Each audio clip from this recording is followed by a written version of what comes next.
Welcome to the channel Decode History.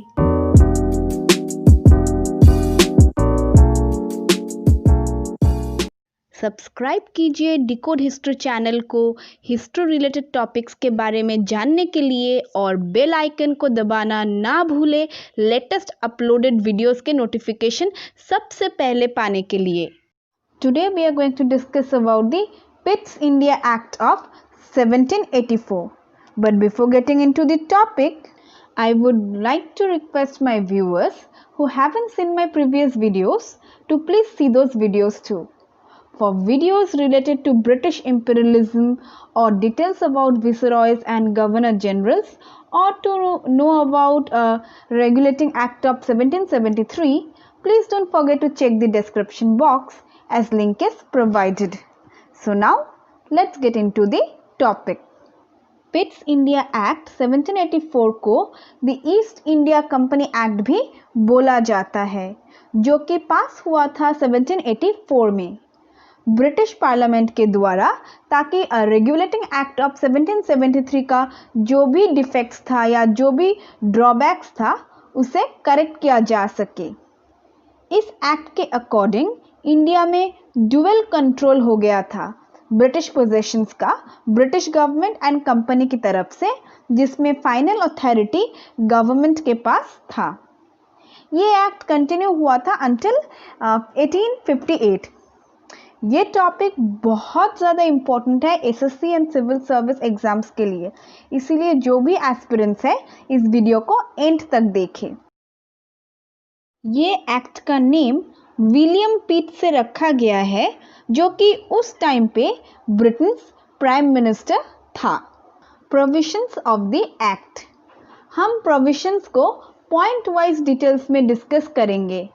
Political matters को discuss करने के लिए बोर्ड ऑफ कंट्रोल बनाया गया था और कमर्शियल अफेयर्स के लिए कोर्ट ऑफ डायरेक्टर्स को अपॉइंट किया गया था।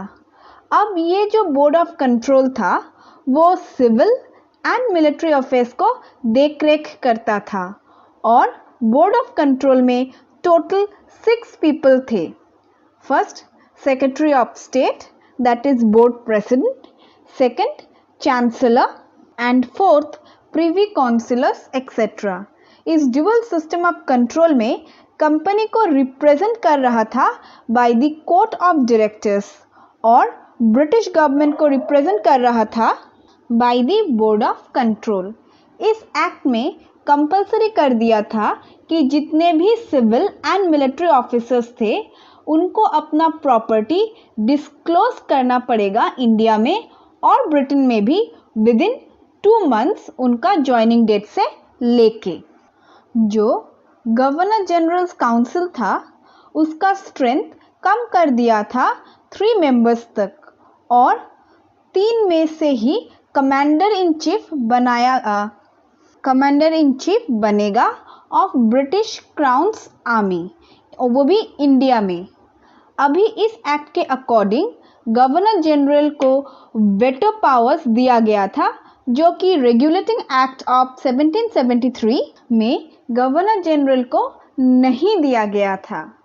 Presidencies of Madras and Bombay subordinate बन चुका था बंगाल प्रेसिडेंसी का और इस वजह से कलकत्ता कैपिटल बन चुका था ब्रिटिश पोजेशंस का इंडिया में। अभी तक अगर आपको वीडियो अच्छा लगा होगा तो लाइक एंड शेयर ज़रूर कीजिए। फीचर्स ऑफ द एक्ट, ये एक्ट क्लियरली डिस्टिंक्शन कर दिया था commercial and political activities East India company का। पहली बार term British possessions in India use हुआ था। इस एक्ट ने ब्रिटिश गवर्नमेंट को डायरेक्ट कंट्रोल दे दिया था इंडियन एडमिनिस्ट्रेशन का। कंपनी ब्रिटिश गवर्नमेंट का सबऑर्डिनेट बन चुका था, जबकि रेगुलेटिंग एक्ट ऑफ 1773 में सिर्फ गवर्नमेंट ही सभी मैटर्स को सॉर्ट आउट करते थे बट टेक ओवर नहीं करते थे। इस एक्ट ने इंडियन टेरिटरीज में ब्रिटिश क्राउन को अथॉरिटी एस्टैब्लिश किया था in civil and military administration में। कमर्शियल एक्टिविटीज अभी भी कंपनी का मोनोपोली ही था. So this completes the topic.